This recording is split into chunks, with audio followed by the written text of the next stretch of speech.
Hey everyone and welcome back to my channel. So today I'm going over my February hopefuls, which is my TBR that I hope to be able to read in February. I recognize this is a pretty ambitious list, so most likely not, but I'm very hopeful. First is Onyx Storm. I loved Fourth Wing and really liked Iron Flame.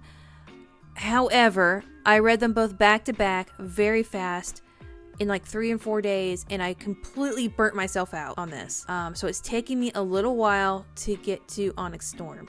I know what you're thinking. What are you talking about, Megan? It's only been out for like a few weeks, maybe, most. That's not really taking a long time. Well, with how many spoilers I've seen, it definitely feels like it. I think I have seen a year or two's worth of spoilers for this book already, and I'm very upset about it. Like, I've seen more spoilers for Onyx Storm than I ever saw for Fourth Wing. I don't get it. I don't know what it is about this book that's made it where everyone feels like they can just say the whole thing out, like, before, like, the week after it's been published. I don't get it.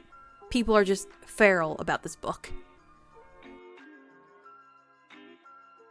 Next is Crooked Kingdom.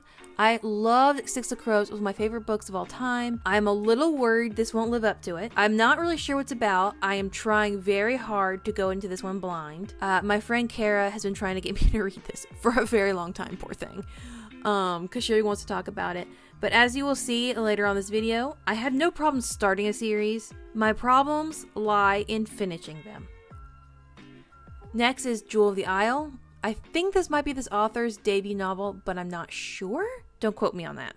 So this is about a woman who is dealing with the grief of her late father who recently passed away, and she's trying to complete his bucket list by going to this, I guess, remote island. And so she hires this guy who runs an adventure company, I guess, and they go out and explore the island, and while they're out, they accidentally see some criminals doing criminal things, and those criminals do not appreciate that and try and get rid of them, so they can't, like, tattletale on them, I guess.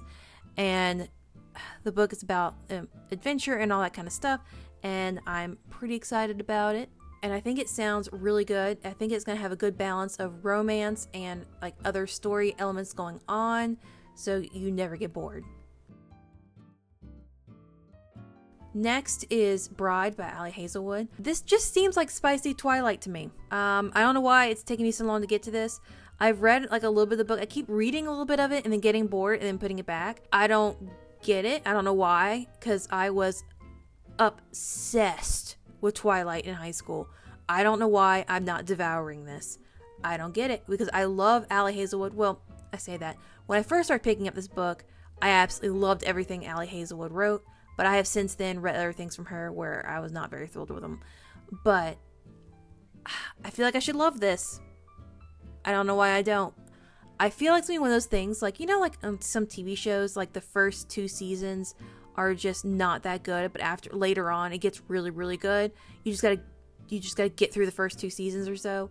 I feel like this book might be like that, and I just need to get through the awkward first few seasons of it before it really gets good. Next is A Demon's Guide to Wooing a Witch. This is another book in a series. I read the first book in the series. I really liked it a lot. However, this book focuses on the 2 side characters from the first book I did not really like. And so it's getting kind of hard for me to really get excited about it because of that. The story of it sounds really good. It's about the male character is a demon and he has amnesia, and the main girl character takes him on like a road trip to try and figure out how to fix the amnesia, but she hates him and he doesn't know why. It's because he has amnesia, and it's because of he like was the villain from the first book and everything. I know I'm gonna like it once I get into it. I don't know. Next is Go Hex Yourself.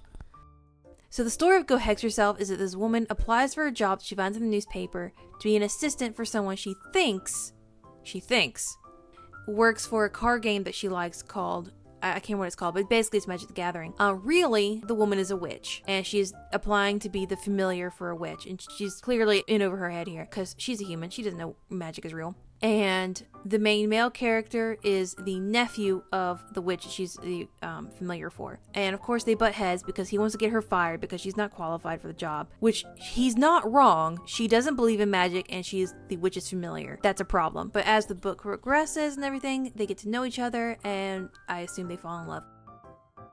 This is very obviously Raylo fanfiction, and I am here for it. The weirdest thing though is I've already started reading the book a little bit, like I'm in like the first few chapters, and the guy is described very differently than how he is on the cover of this book. It's very strange. Like in the book, he's described as having very long hair and wears nothing but black. And as you can tell from the cover of the book, that is not what that man looks like on the cover. It's very strange.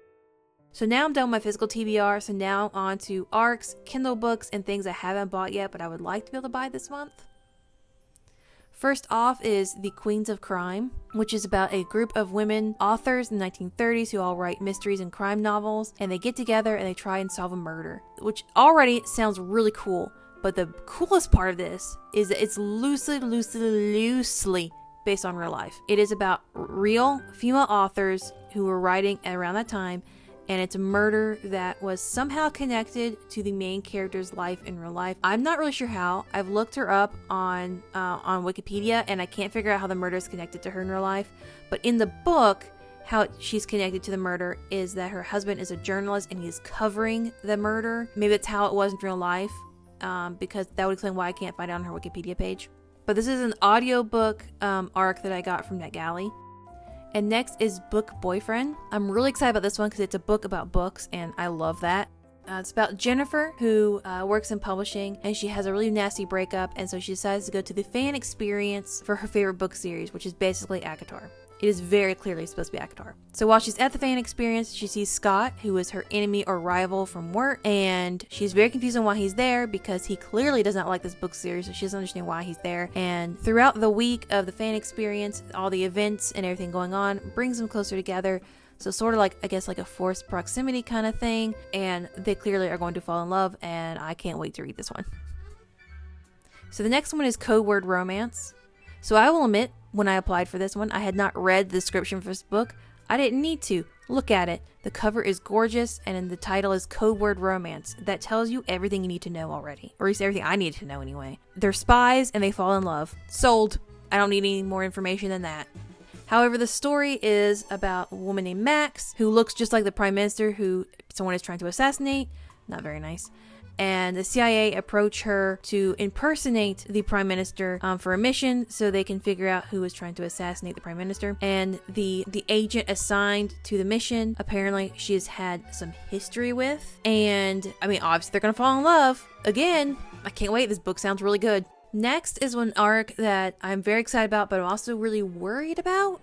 It's Love Haters by Catherine Center. I loved the last Catherine Center book I read, which was The Rom-Commers. 5-star read. Absolutely loved it. So I was really excited about this one. So it's about a woman named Katie who works as a video editor, and she's about to be fired. And her last option to save her career is profile this Coast Guard guy. So she tells a lot of lies in order to get this job, and throughout, I guess, their story and everything.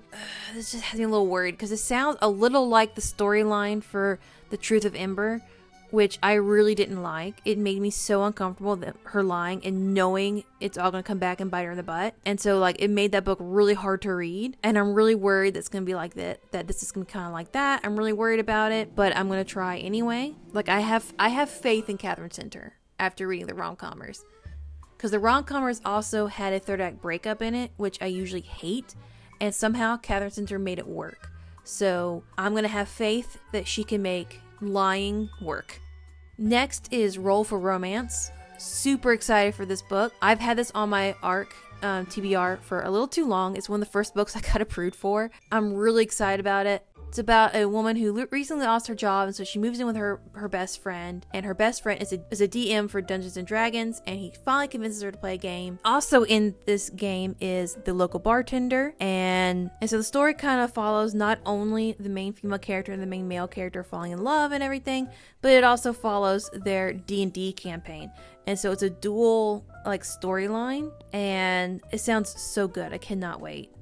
Next is Heartstrings by Ivy Fairbanks. I was on the street team, I guess is what you call it, for the cover reveal for this book. And so I'm really excited that I was able to get an arc for this one. I absolutely loved the first book. Another 5-star read for me. This one's not so much a hopeful as a guaranteed. I know I'm finishing this one in February. Like, nothing can stop me.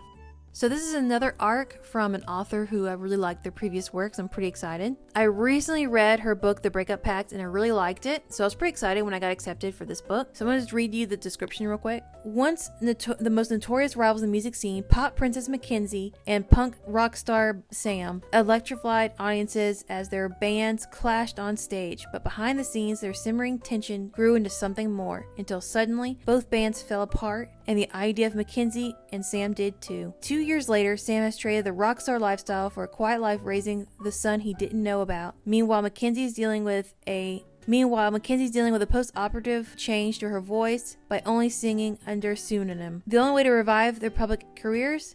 A joint comeback album. With fans over the moon and their futures on the line, Sam and Mackenzie face their biggest challenge yet, giving up the old rivalry and learning to work together. But as old sparks fly and new secrets emerge, they set off a chain reaction neither of them could have anticipated. One that proves that sometimes the greatest hits are the ones yet to be written. I'll admit, before I applied to get an arc for this one, I didn't read the description. Didn't have to. I just finished reading The Breakup Pact and I really liked it, and so I was really excited to see that she was writing another book, and honestly, I didn't think I would get approved. So I was really excited that I did. And then last but not least is Scythe and Sparrow. This is the last book, I'm assuming the last book, in the Ruinous Love series. I loved the first 2 books. I really, really liked the first one, and I love the second one. The second one, I think, is my favorite out of the 2 so far. This follows the last brother. I think he's the youngest brother. They cover a good bit of his story, actually, in the second book. So I'm really excited to see either where they leave off, or if this is a prequel, like how this is going to work. So I haven't bought this one yet, but I'm going to. I'm going to be at Walmart or the nearest bookstore on the 11th waiting for them to put this out. I also am going to stalk my Libby app like a crazy person trying to get the audiobook for this, because the audiobooks for this series are stellar. Absolutely amazing. 10 out of 10. So that's all the books that I want to read in February. I know that's unrealistic. I know I'm not going to get through to all of these. That's why it's called hopeful. But if you read any of these, please let me know what you thought. And if you liked them, did you not? Tell me everything. And if you like this video and want to see more like it, please hit that subscribe button. And I'll see you in the next one. Bye.